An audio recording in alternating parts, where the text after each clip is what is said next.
அண்மை செய்தி. சமூக வலைதளங்களில் இசையமைப்பாளர் இளையராஜாவின் புகைப்படத்தை பயன்படுத்த இடைக்கால தடை விதித்து சென்னை உயர்நீதிமன்றம் உத்தரவிட்டிருக்கிறது. அண்மை செய்தியாக பார்த்து வருகிறோம்.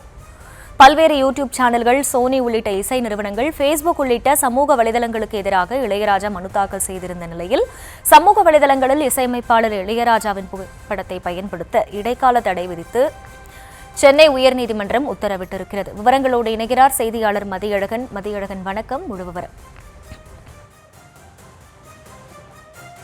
யூடியூப், ஃபேஸ்புக், எக்ஸ், இன்ஸ்டாகிராம் போன்ற சமூக வலைதளங்களில் தனது புகைப்படத்தை அனுமதியின்றி பயன்படுத்த தடை விதிக்க கோரி இசையமைப்பாளர் இளையராஜா சென்னை உயர்நீதிமன்றத்தில் புதிய மனு ஒன்றை தாக்கல் செய்திருக்கிறார். அதில் தன்னை அடையாளப்படுத்தும் வகையில் தனது புகைப்படம், பெயர், இசைஞானி என்ற பட்டப்பெயர், குரல் என எதையும் பயன்படுத்தக்கூடாது எனவும், சமூக வலைதளங்களில் ஏற்கனவே பதிவிடப்பட்ட புகைப்படங்களை நீக்க வேண்டும் எனவும், அனுமதியின்றி தனது புகைப்படத்தை பயன்படுத்தியதன் மூலம் கிடைத்த வருமான விவரங்களை தாக்கல் செய்ய வேண்டும் எனவும் அந்த மனுவில் கோரிக்கை வைக்கப்பட்டுள்ளது.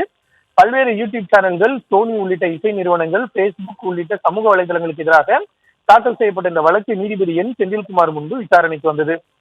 அப்பொழுது இளையராஜா தரப்பில் மூத்த வழக்கறிஞர் பிரபாகரன் மற்றும் வழக்கறிஞர் சரவணன் ஆகியோர் ஆஜராகி இசையமைப்பாளர் இளையராஜாவின் புகைப்படத்தை மார்பிங் செய்தும் ஏஐ தொழில்நுட்பம் பயன்படுத்தி மாற்றியும் பயன்படுத்தி வருவாய் ஈட்டுவதாக குற்றம் சாட்டினர்.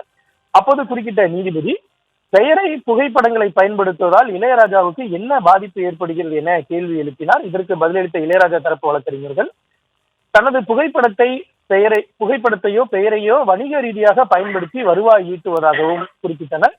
இது தனது தனிப்பட்ட உரிமையை பாதிக்கும் செயல் என்பதால் யூடியூப், ஃபேஸ்புக், இன்ஸ்டாகிராம் போன்ற சமூக வலைதளங்களில் ரீல்ஸ், மீம்ஸ்களில் அனுமதியின்றி தனது புகைப்படத்தை பயன்படுத்துவதாகவும் சில நேரங்களில் அவதூறான கருத்துக்களும் பதிவிடப்படுவதாகவும் வாதிடப்பட்டது. இளையராஜா தரப்பு வாதத்தை ஏற்றுக்கொண்ட நீதிபதி சமூக வலைதளங்களில் இளையராஜாவின் புகைப்படத்தை அனுமதியின்றி பயன்படுத்த இடைக்கால தடை விதித்து உத்தரவிட்டார். மேலும் மனுவுக்கு பதிலளிக்கும்படி அனைத்து எதிர்மனுதாரர்களுக்கும் உத்தரவிட்ட நீதிபதி விசாரணையை 4 வாரங்களுக்கு ஒத்திவைத்தார்.